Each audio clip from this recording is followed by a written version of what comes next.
Saudara sekalian yang saya hormati, Assalamualaikum warahmatullahi wabarakatuh. Mari berbagi ilmu bersama saya Bambang Triatmojo dengan topik bahasan ilmu pengetahuan dan teknologi, motivasi, dan pendidikan. Saya ingin mengajak diri saya sendiri, keluarga saya, dan saudara sekalian untuk memperbanyak bekal untuk kehidupan akhirat. Siapkan dirimu menemui Tuhan. Wawancara Muhammad Ali, bagian pertama.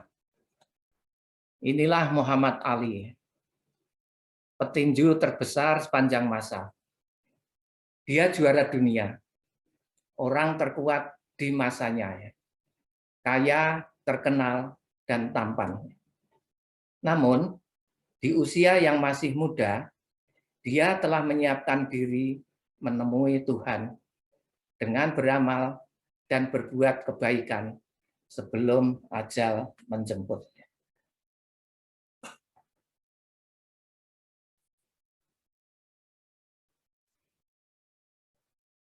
Inilah pertandingan tinju kelas berat paling fenomenal di muka bumi. Muhammad Ali melawan George Foreman di hutan belantara Afrika, benua asal leluhurnya.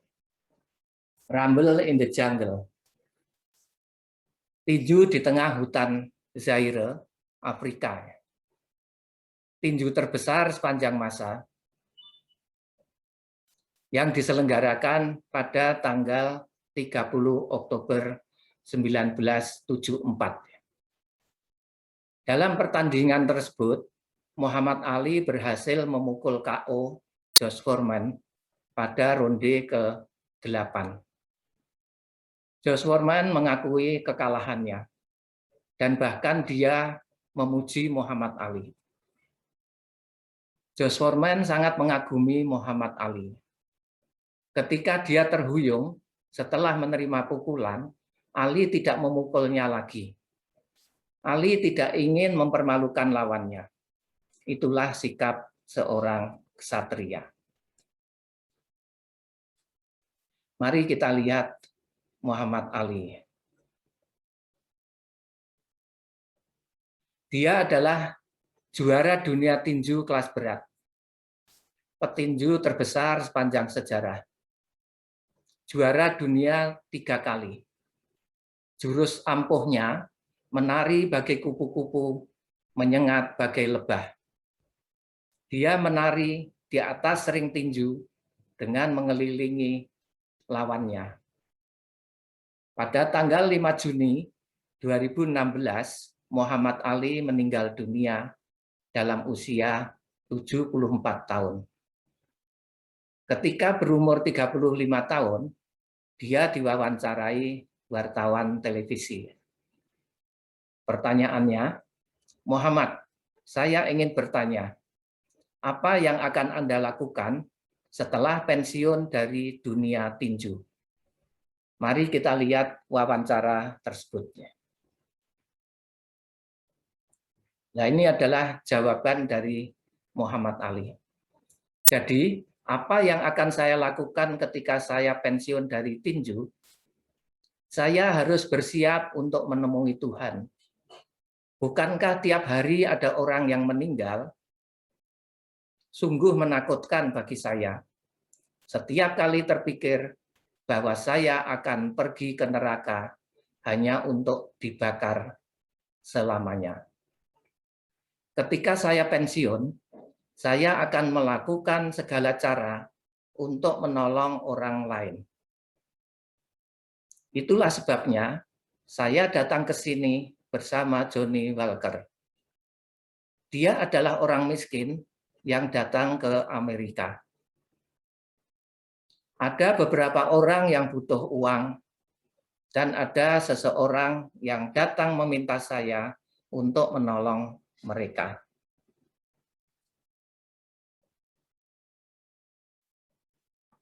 Tuhan sedang menyaksikan saya. Tuhan tidak memuji saya karena saya mengalahkan Joe Frazier. Tuhan tidak memberikan apapun terkait Joe Fraser. Dia ingin tahu bagaimana kita memperlakukan orang lain, bagaimana kita menolong orang lain. Jadi, saya akan mendedikasikan hidup saya dengan menggunakan nama dan popularitas saya untuk mengumpulkan sumbangan, menolong orang, dan menyatukan orang. Orang kadang saling membunuh dengan alasan agama. Kita butuh seseorang yang mampu mewujudkan kedamaian. Jadi, ketika saya meninggal, kalau ada surga, saya ingin melihatnya. Karena berapa lama kita hidup, 80 tahun, kita semua akan segera mati. Kita hanya punya waktu sekitar 80 tahun di bumi. Ini adalah tempat melihat kemana kita akan tinggal nanti, surga atau neraka. Tuhan sedang menguji kita, bagaimana kita memperlakukan orang lain. Bagaimana cara kita hidup untuk nanti menentukan di mana kita akan tinggal di surga. Jadi dunia fisik yang ada sekarang tidak akan bertahan lama. Itulah Muhammad Ali, ya. Petinju besar, juara dunia, dan terkenal. Kaya, populer, tampan. Bahkan ketika masih muda, dia telah mempersiapkan diri untuk bertemu Tuhan. Kepopulerannya dimanfaatkan untuk bisa memberi manfaat kepada banyak orang.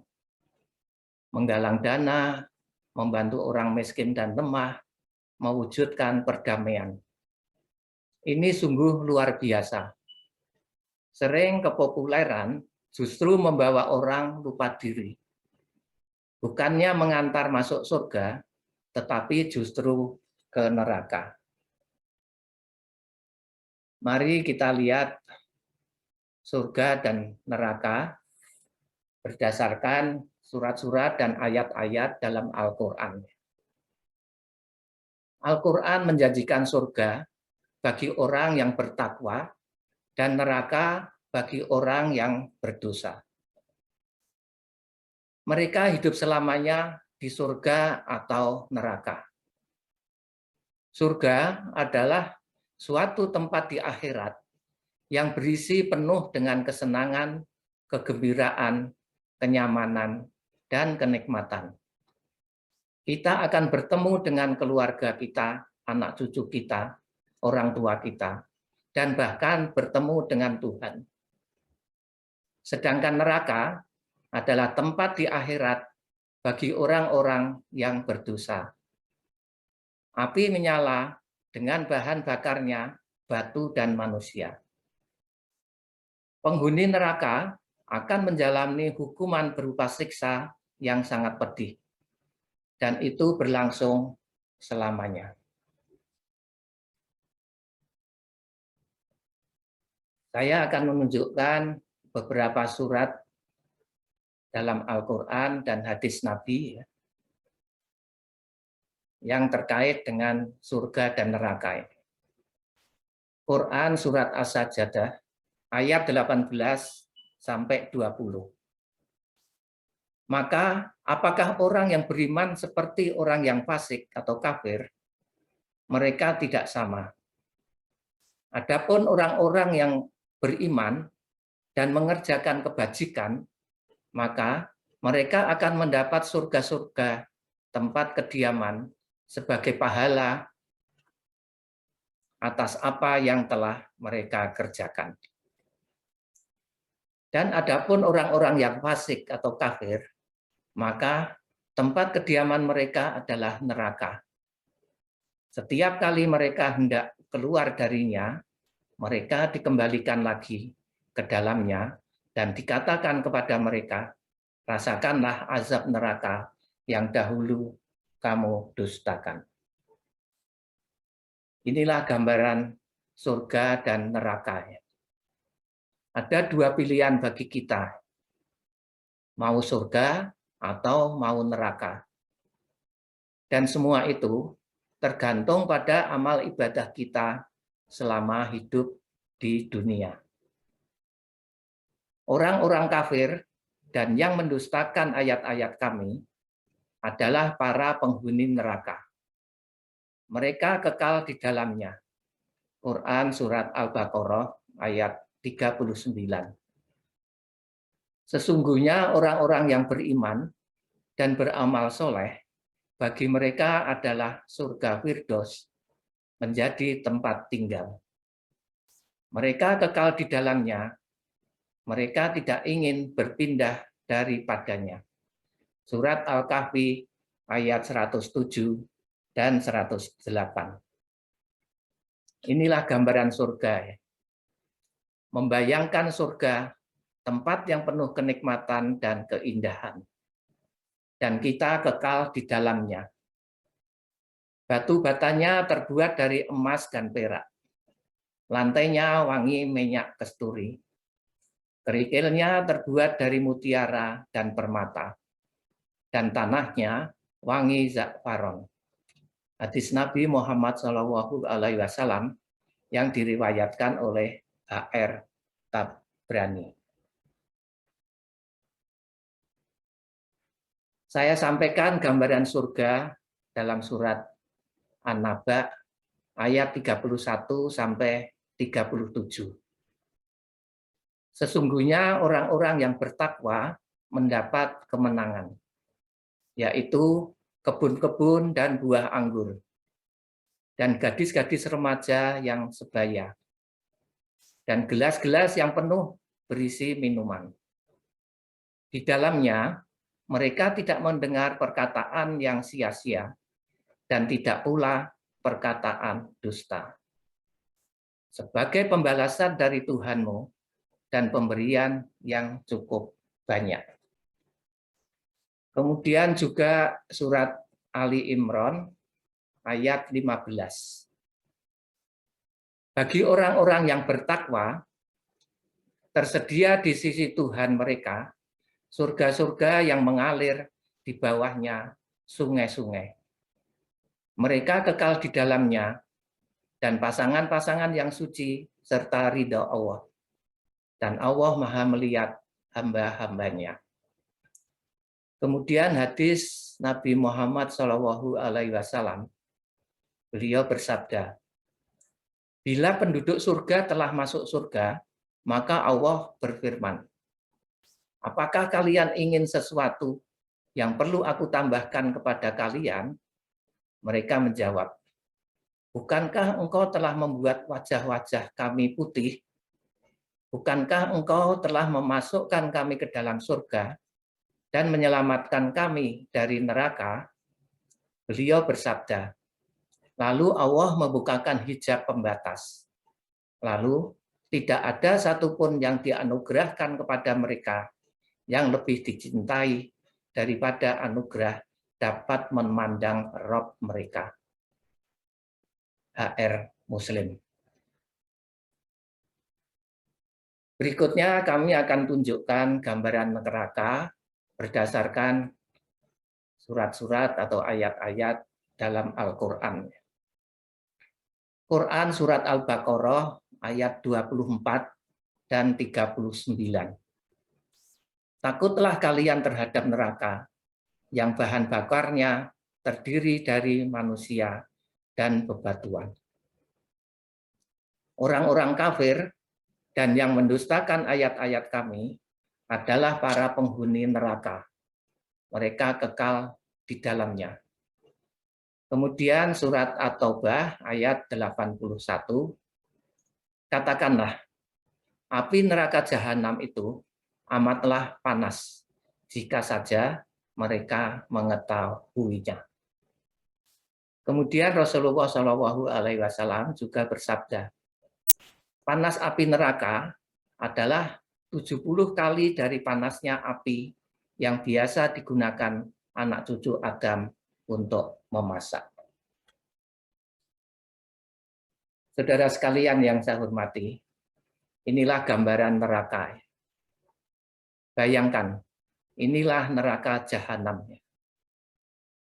Balasan bagi orang-orang yang berbuat dosa. Untuk mereka cambuk-cambuk dari besi. Mereka kekal di dalamnya. Rasailah azab yang membakar ini. Bayangkan panasnya api neraka yang membakar orang-orang yang berdosa. Dan orang-orang yang ingkar kepada Tuhannya akan mendapat azab jahanam. Dan itulah seburuk-buruk tempat kembali. Apabila mereka dilemparkan ke dalamnya, mereka mendengar suara neraka yang mengerikan. Sedangkan neraka itu bergejolak apinya. Quran Surat Al-Mulk ayat 6 dan 7.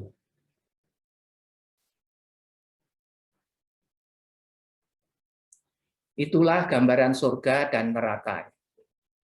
Sayangnya, banyak orang yang abai kehidupan akhirat. Orang tak lagi ragu dan malu melakukan dosa. Banyak orang yang bangga dengan dosa-dosanya. Orang tidak takut lagi terhadap azab neraka. Korupsi, kekerasan, kezaliman, perzinahan, narkoba, dan sebagainya. Para pemimpin dan politisi mementingkan diri dan kelompok daripada mensejahterakan rakyatnya. Orang-orang kaya, artis, dan selebritis hidup glamor, pamer kekayaan, rumah-rumah megah, mobil-mobil mewah, di antara kemiskinan. Tak ada empati kepada yang kekurangan. Mereka justru akrab dengan hidup hura-hura, seks bebas, narkoba. Kekuasaan, kekayaan, kepopuleran tidak membawa ke surga, tetapi justru membawa mereka ke neraka. Saya kira ini yang bisa saya sampaikan. Semoga bermanfaat. Mohon untuk subscribe, dan kalau kiranya bermanfaat, bisa di-share ke teman-teman. Terima kasih dan wassalamualaikum warahmatullahi wabarakatuh.